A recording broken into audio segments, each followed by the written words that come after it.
In a world dominated by noise, Haemin Sunim offers a tranquil harbor for the weary soul. His teachings remind us of the beauty in embracing our flaws and imperfections.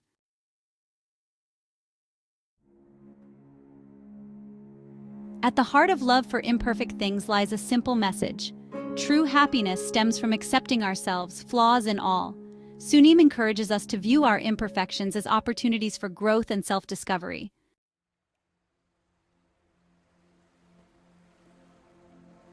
In today's hyper-connected world, the pressure to present a flawless image is intense. Sunim urges us to step back from this digital frenzy and reconnect with ourselves.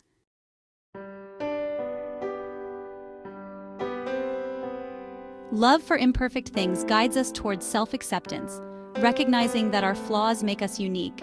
Sunim encourages us to treat ourselves with the same kindness we would offer a loved one.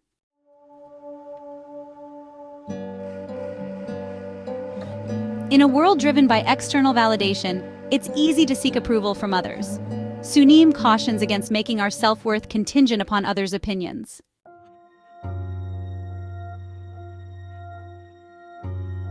We all carry within us the expectations of others, often shaping our choices. Sunim reminds us to ensure our choices align with our own values and aspirations.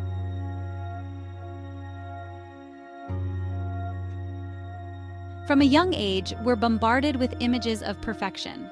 Sunim reminds us that what we see on the surface is often just a small fragment of a much larger, messier story.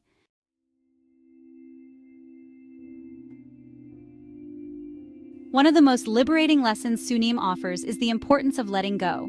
When we loosen our grip, we create space for peace and unexpected joys.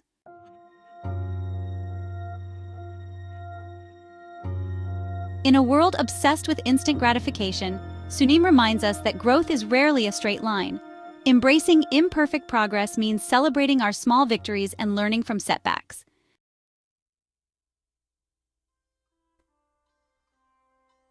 In an age of curated personas, Sunim encourages us to embrace our true selves. True connection and belonging stem from authenticity, not perfection.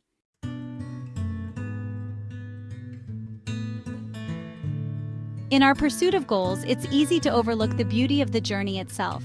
Sunim reminds us that true happiness is cultivated in the present moment.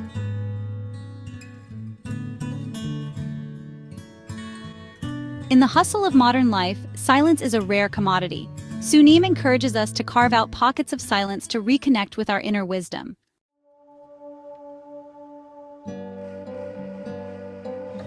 Section 2. Escaping the mental clutter. Our minds are incredible instruments, capable of processing vast amounts of information. However, they can also trap us in cycles of worry and self-doubt. Sunim emphasizes mental decluttering for peace and clarity. Practical advice helps quiet mental chatter, enhancing the present moment.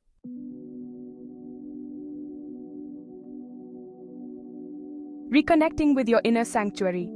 In life's busyness, it's easy to lose touch with our inner selves, that quiet space within where we find peace. This inner sanctuary is always available to us. Create the space and cultivate practices to reconnect with this wellspring of wisdom. View our minds as gardens to be tended with care and compassion. Imagine a beautiful garden hidden behind a tall, overgrown hedge. The garden represents our inner sanctuary, a place of peace and natural beauty.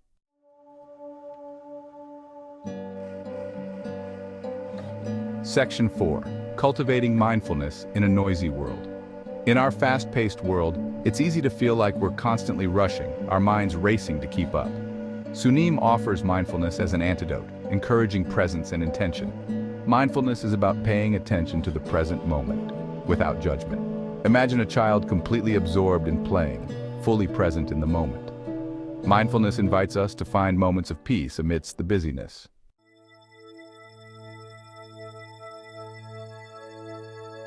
Section 1. The courage to forgive. One of the most challenging yet transformative acts we can undertake is forgiveness. One of the most challenging yet transformative acts we can undertake is forgiveness. This isn't about condoning hurtful actions or minimizing the pain caused by others. It's about releasing the grip that anger, resentment, and the desire for revenge can have on our hearts. In Love for Imperfect Things, Sunim gently guides us towards understanding forgiveness not as a sign of weakness, but as an act of profound strength and courage. It's a recognition that holding on to anger only harms us in the long run, keeping us tethered to the past and preventing us from experiencing true peace and freedom. Imagine carrying a heavy backpack filled with rocks. Each rock represents a past hurt, a grudge held, or a wrong suffered. Carrying this weight around with you would be exhausting, wouldn't it? It would weigh you down, making it difficult to move forward with ease and joy. Forgiveness is like gently setting down that backpack, releasing the weight of the past, and allowing yourself to move forward with a lighter heart.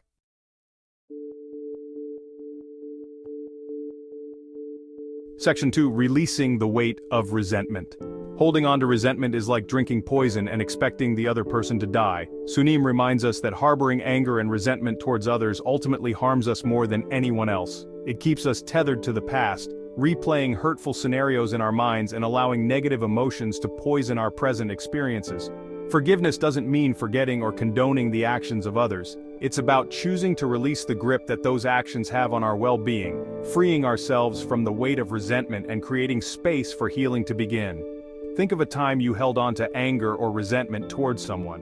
Did replaying the hurtful scenario in your mind change what happened? Did it bring you a sense of peace or resolution? Or did it simply keep the wound fresh, preventing you from moving forward with your life? Forgiving others doesn't mean condoning their actions. It means choosing to no longer be defined by them.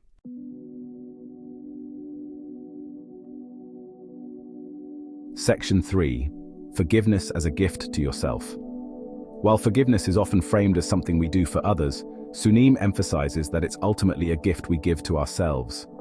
When we choose to forgive both ourselves and others, we release the grip that negative emotions have on our well-being.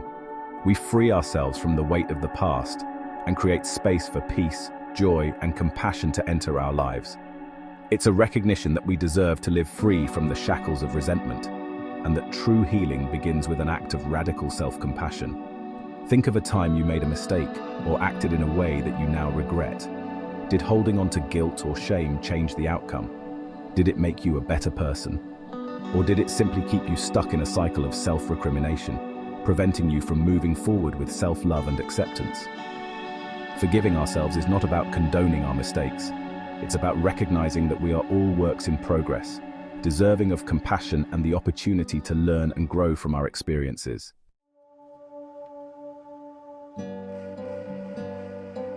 Section 4. Cultivating compassion for ourselves and others. Forgiveness is intricately linked to compassion, both for ourselves and for those who have hurt us. Sunim reminds us that everyone is fighting their own inner battles, carrying their own burdens, and making mistakes along the way. Cultivating compassion means recognizing the shared humanity in all of us, the imperfections, the vulnerabilities, and the capacity for both harm and healing. When we approach ourselves and others with compassion, we create a space for understanding, forgiveness, and ultimately, deeper connection. Think of a time when someone treated you with kindness and understanding, even when you felt undeserving.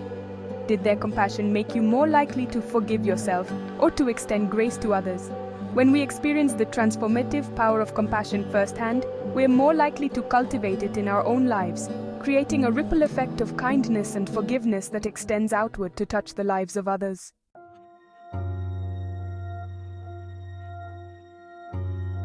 Love for Imperfect Things is a treasure trove of insights, each chapter offering practical guidance on navigating the complexities of life with greater ease and grace. Sunim touches upon the importance of cultivating gratitude, reminding us that even amidst challenges, there's always something to appreciate. He encourages us to find joy in the simple things, a warm cup of tea on a rainy morning, the laughter of loved ones, or the beauty of nature unfolding around us. He reminds us that happiness is not a destination but a way of traveling, a choice we make in each and every moment. Sunim also delves into the power of relationships, highlighting the importance of surrounding ourselves with people who uplift and inspire us. He encourages us to practice empathy, seeking to understand the perspectives of others, even when their views differ from our own. He reminds us that true connection stems from authenticity, from allowing ourselves to be seen, flaws and all, and embracing the imperfections in others.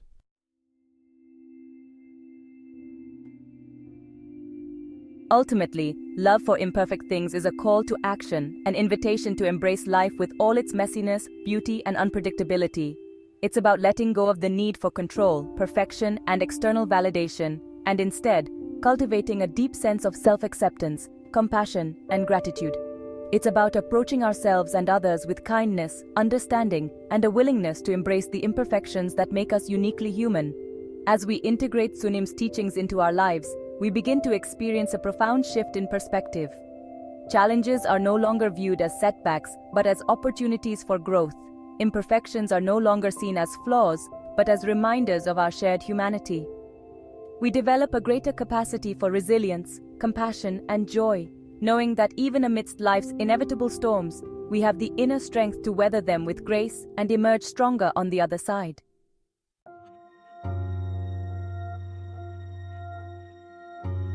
As we close the pages of Love for Imperfect Things, we're left with a profound sense of hope and a renewed appreciation for the beauty of imperfection. Sunim's words linger in our minds, gently reminding us that true happiness isn't found in striving for an unattainable ideal, but in embracing ourselves, flaws, quirks, and all, with kindness and compassion. It's about recognizing that our imperfections are not things to be hidden or ashamed of, but rather integral parts of what makes us unique, interesting, and worthy of love and belonging. Think of a sunflower reaching towards the sky. Its petals may not be perfectly symmetrical, its stem might have a slight bend, but these imperfections don't detract from its beauty. In fact, they enhance it, reminding us that true beauty lies in authenticity, in the unique expression of each individual's nature. Just like the sunflower, we too are works in progress, constantly evolving, learning, and growing. And it's in the messy, imperfect journey of becoming that we discover our greatest strengths and most authentic selves.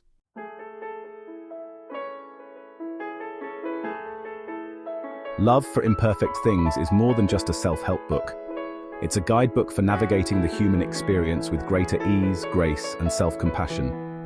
It's a reminder that the journey of self-love and acceptance is an ongoing process, not a destination. There will be days when we stumble, when self-doubt creeps in, and when the weight of expectations feels heavy. But Sunim's teachings provide us with the tools we need to navigate these challenges: mindfulness, gratitude, forgiveness, and a deep well of compassion for ourselves and others. Imagine embarking on a hike through a beautiful forest. The path may not always be clear, there might be obstacles along the way, and you might even take a wrong turn or two. But with each step you take, you learn something new about yourself, your resilience, your determination, and your ability to navigate the unknown. The journey of self-discovery is much the same. It's about embracing the twists and turns, learning from our missteps, and trusting that even when we stumble, we're exactly where we need to be.